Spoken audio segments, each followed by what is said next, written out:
A former NEOM engineer walked out of a confidential briefing in late 2023 and told a colleague something that got buried fast. The numbers do not work, and everyone in the room knows it. That single sentence did more damage than any press release could undo. Because when someone on the inside of the most expensive construction project in human history says the numbers do not work, you have to ask the question nobody in Riyadh wants answered. What happens when a $1 trillion dream starts to crack before it is even built? If you have been following what is happening to cities that were supposed to rewrite the rules of how we live, subscribe now and stay with us. We track the gaps between the promise and the reality, and what is unfolding inside the line right now is one of the widest gaps we have ever seen. The line was never just a building. It was a statement. Saudi Arabia looked at Dubai and decided that a city of towers and traffic and heat was already obsolete. Crown Prince Mohammed bin Salman stood in front of cameras in 2021 and described something that sounded more like science fiction than civil engineering. A mirrored city stretching 170 kilometers across the desert, just 200 meters wide, housing 9 million people in a single linear corridor with no cars, no roads, no carbon emissions. Everything stacked vertically. Everything connected by a high-speed transit system running through the spine of the structure, nature preserved on both sides. A climate-controlled utopia sealed inside two mirrored walls visible from space. The world watched. Some architects called it visionary. Others called it physically impossible. Saudi Arabia called it the future and announced a price tag of $1 trillion to prove they were serious. Dubai had spent 30 years building itself into a global symbol. Glass towers, artificial islands, the tallest building on earth. The message from Riyadh was clear without ever being stated directly. What Dubai did with money and ambition, we will do better. We will not just build a city. We will make the concept of a city obsolete. That was the plan. And for about 2 years, it seemed like the kind of plan that only Saudi Arabia could actually execute. Unlimited sovereign wealth, total political control, no opposition, no planning committees, no elections. Just a vision and the cash to back it. But something has been changing, quietly at first, then faster, and the signals are coming from every direction at once. Let us start with the scale problem, because this is where the physics begin to separate from the marketing. The original vision for the line called for 9 million residents by 2030. That is not a projection. That was the official headline number, repeated in every government presentation and international press release. 9 million people living inside a structure 170 kilometers long and 500 meters tall by 2030. By early 2024, that number had been revised, quietly, without a press conference, without an official correction. Reports coming out of Saudi Arabia indicated that the revised target for 2030 was not 9 million. It was approximately 300,000 people. That is not a rounding error. That is a reduction of 97%, from 9 million to 300,000 in 7 years, with $1 trillion committed. To put that in context, 300,000 people is roughly the population of a mid-sized European city. It is smaller than Coventry in the UK. It is smaller than Corpus Christi in Texas. The most expensive construction project in recorded human history, if it meets its revised targets, will house fewer people than Coventry. The architects and urban planners who originally criticized the line are not surprised. They raised the impossibility questions early. A structure, 200 meters wide and 500 meters tall, housing 9 million people, would require residential density so extreme it has no precedent anywhere on Earth. The most densely populated urban areas in the world, places like Manila or Dhaka, spread that density across vast horizontal territories. Compressing it into a corridor 200 meters wide creates engineering challenges that no building code, no material science, no elevator technology has ever had to solve at this scale. The physics of vertical transport alone become a crisis. Getting 9 million people to move efficiently in a structure that narrow would require an elevator and transit network so complex, so energy-intensive, that the carbon neutrality promise evaporates before the first resident moves in. Researchers who modeled the transit requirements found that the internal movement systems alone would demand energy consumption that contradicts every green city claim in the original pitch deck. None of this was secret. Engineers said it publicly. Academics published it. The response from the Saudi government was essentially silence, followed by more renders, more promotional videos, more music playing over footage of a utopia that existed only in digital space. And workers started arriving anyway. This is where the story stops being abstract. The construction sites in the Tabuk Desert are not populated by architects debating density ratios.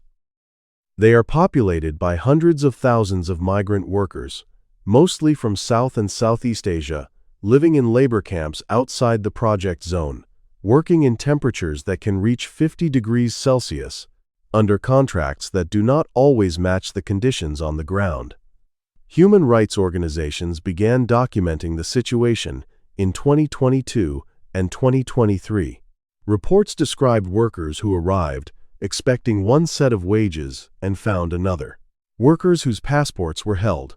Workers living in overcrowded temporary accommodation far from any urban infrastructure.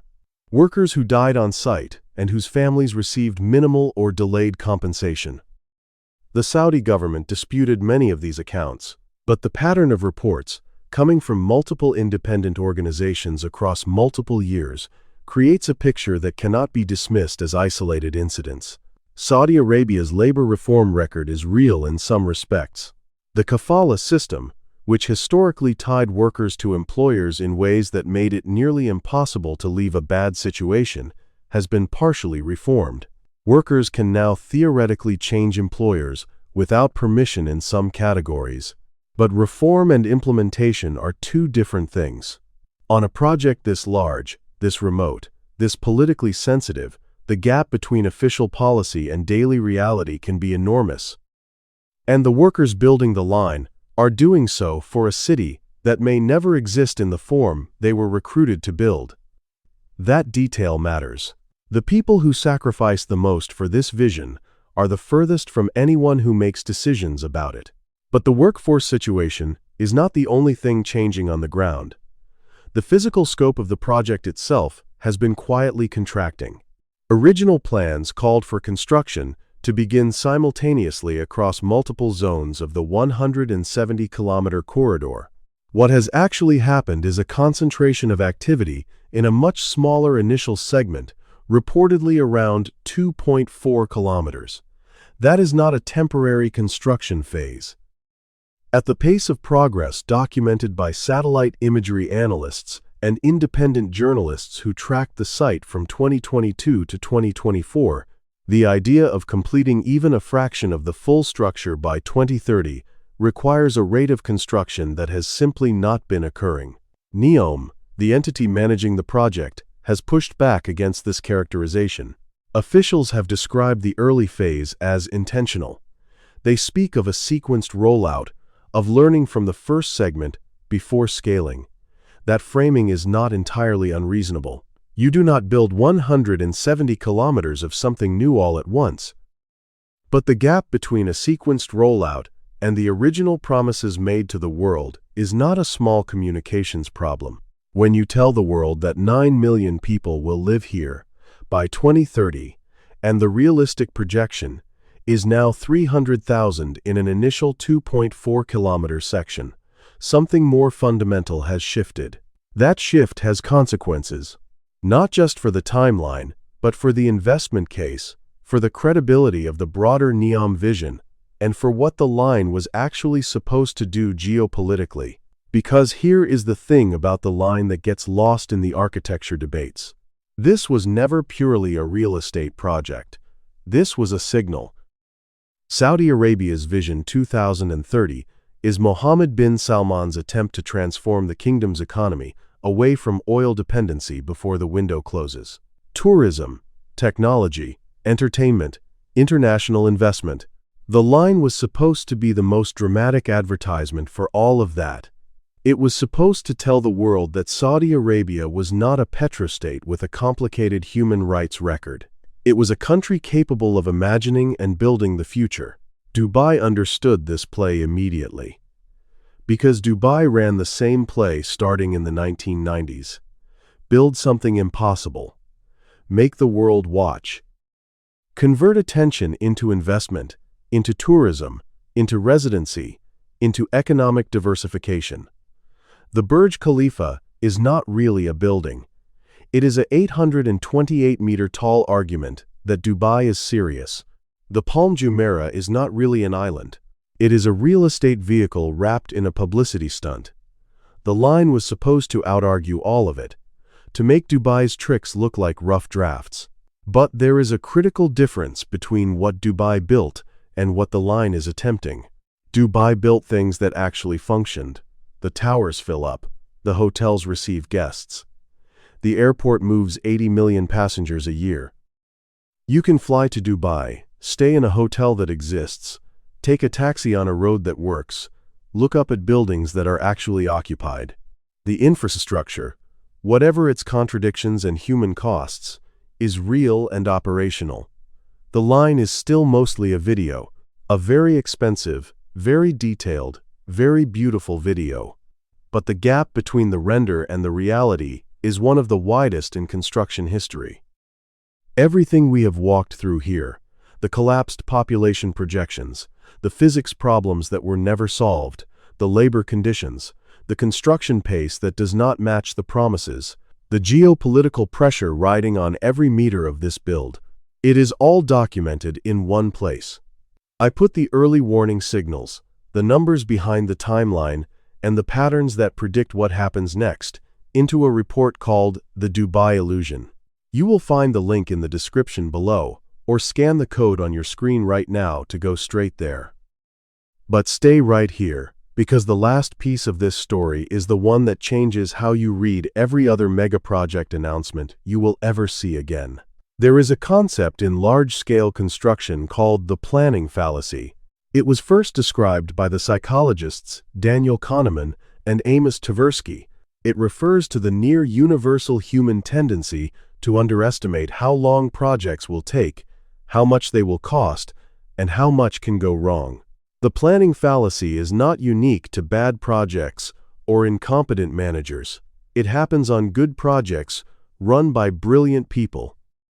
It happens because the human brain is structurally optimistic about the future and structurally blind to the specific ways that specific things fail. The Sydney Opera House was budgeted at $7 million Australian dollars and cost $102 million. The Big Dig in Boston was projected at $2.8 billion and cost $24 billion. Berlin-Brandenburg Airport was supposed to open in 2011. It opened in 2020, after a construction crisis so severe it became a case study in project management failure taught in universities worldwide. These were projects with precedent, projects where the fundamental engineering principles existed, projects where you could at least point to other things that had been built and say, we are doing something like that, but bigger. The line has no precedent. There is nothing like it that has ever been built. There is no case study to learn from. There is no comparable structure to point to. Every single system inside it, from transit to climate control to food distribution to emergency services, has to be designed from scratch at a scale that has never been attempted. Under the planning fallacy, the likelihood that a project with no precedent, at unprecedented scale, comes in on time and on budget is not just low. It is statistically approaching zero. That is not a political statement. That is just what the historical data on large construction projects says. And the people running NEOM know this. The engineers who have worked there know this. The financial analysts who have looked at the funding models know this. The revision from 9 million to 300,000 residents is not evidence of failure. It is evidence that reality is doing what reality always does. It is pushing back. The question is not whether the line will be built in the form originally announced. That form is already gone. The question is, what gets built instead? What gets told to the world about what was always the plan? And what happens to the hundreds of thousands of workers and the billions of dollars already committed when the ambition is reduced to something achievable? For Dubai, the geopolitical calculus is complicated. The line was supposed to make Dubai look like a city from the last century.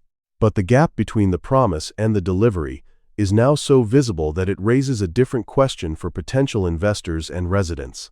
If the line is struggling to reach 300,000 people in a 2.4-kilometer segment by 2030, where does the smart money go for long-term regional positioning? Some of that money may come back to Dubai. The infrastructure is real. The legal system, while imperfect, is more developed. The airports work. The residency pathways exist. Dubai has been dealing with its own crisis of cost and outmigration, and we have covered that extensively on this channel.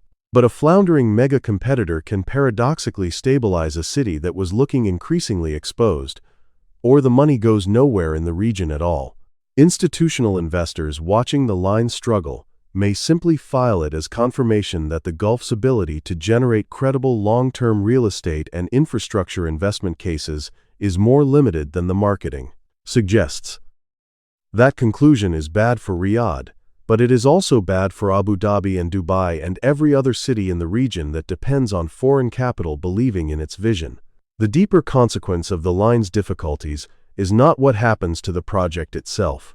Projects get scaled back, reframed, relaunched, quietly abandoned.